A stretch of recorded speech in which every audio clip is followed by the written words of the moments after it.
Hey readers and writers, I'm your host Haley, and if you're just tuning in, welcome to the 12-week update of the 52-week short story project. You're just in time for the 3-month update of this writing project, which is exciting because you see, our writer here has been writing one short story per week for the last 12 weeks, folks, if you can believe it. I know I can because I've been here the whole time, and this is definitely not a new bit that I just came up with this last week. This week's short story is what you might call flash fiction. It's one page, 487 words long. Our writer spent one night writing and 3 additional nights fine-tuning the tale you see set before you here. Without further ado, here's a behind-the-scenes clip of some of that work. Okay, so I've just finished writing the first draft of this week's short story, or at least what I believe is going to be this week's short story. I recently checked Cormac McCarthy's The Road at the library, and one of the first things I'm noticing, I'm on page 26-27, one of the things I'm noticing is the way that he writes dialogue. There's no quotations. It's just treated like new paragraphs. So I'm trying that with this short story that I'm writing. One of the things that I'm realizing is how format really can influence not only what the reader feels, but what you as the author or the writer feel as you're writing it, and therefore that can influence what you end up writing. Wow. I think the the short story that I'm working on right now would feel very different if I were using quotations for dialogue. Now what I'm going to do is read through it, and as I read through it, I'm going to see if anything else pops into my imagination. She whispered softly to herself so as not to wake the house, but it made no difference. When she reached the bottom of the stairs, little Ellie was waiting, wrapped in an old quilt, half asleep, ready to say goodbye. Mona feathered over her daughter's body.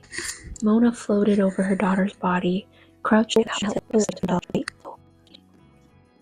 She couldn't stand the feeling of time entwining itself around her bones, taunting her with its cruel inevitability. She held Ellie like she was an infant. The quilt she was wrapped herself in, hung loosely, just brushing the floor as Mona danced them from the stairs to the living room, making sure not to bump Ellie's head on any furniture along the way. Mom, what time will you be home today? But it should be sometime between 5 and 6, not 5 to 6.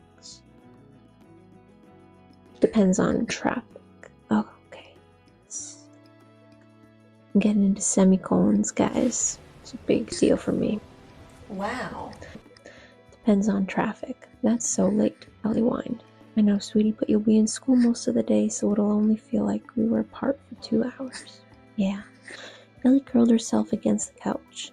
Mona sat on the edge of her back until she fell asleep. It was 5 a.m. and school didn't start till 8:30. As Mona rinsed out the Mr. Coffee and filled it with new grounds, a faint nose whistle fluttered through the breaking morning. It percolated, she checked her email, packed her briefcase, and pulled a mug from the cabinet. She poured the entire pitcher of blackened water into her travel mug and pushed down on the lid until she heard a click. Checking on Ellie a final time before squeaking the garage door open. A tear made its way down her cheek, crawled over her chin. She blew Ellie a silent kiss. Goodbye. As Mona backed out of the driveway, Ellie's eyes fluttered open like a butterfly acclimating to life outside of the cocoon. She sat on her knees, rested her elbows on top of the couch, and leaned her head against her forearm.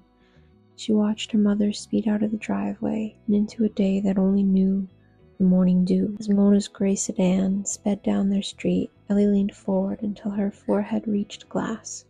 Just before the car was completely out of sight, a little voice whispered, "Folks, that marks day 77 of our 365-day pursuit of writing improvement. Spirits are high, and our writer is gearing up to write next week's short story." Check out this video for more details on this project. Until next week, this is your host, Haley, signing off. Peace.